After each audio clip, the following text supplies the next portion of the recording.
Siku kadhaa nyuma tulipata simu ya mteja aliyekuwa anahitaji kuku ambao wameshaanza kutaga. Na kuku alikuwa anahitaji ni kuku wale wa mayai, layers.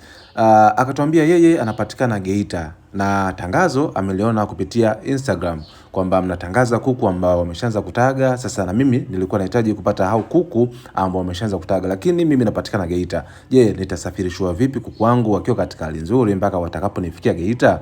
Nikamwambia hilo ondoa shaka bosi wangu, sisi hilo swala tunaliweza na tutakusafirisha kuku wako bila kuwa na changamoto zozote. Au kama patakuwa na changamoto basi ni changamoto tu za kawaida ambazo hawa ni viumbe, labda wanaweza kupata changamoto tu za kawaida na tukaweza kuona namna gani tunaweza tukafanya. Akaniambia sawa, utaratibu uko vipi? Nikamwambia kwamba inabidi uweze kulipia kuku wako ambao unaohitaji, na licha ya kuku tu inabidi uweze kulipia na swala zima la usafiri kutoka Dar es Salaam mpaka Geita. Akaniambia basi sawa, halina shida. Niomba nipigie hesabu ya ni kiasi gani ambacho kinahitajika ili kuweza kupata kuku wangu wakiwa salama huko Geita.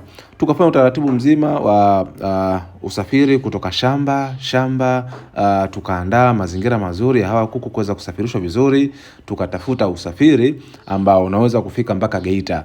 Basi kwa bahati nzuri tukapata usafiri, lakini ilikuwa ni late sana. Tukapata usafiri, tukasafirisha hawa kuku wakiwa katika mazingira mazuri kama wanavyoonekana hapa kwenye video.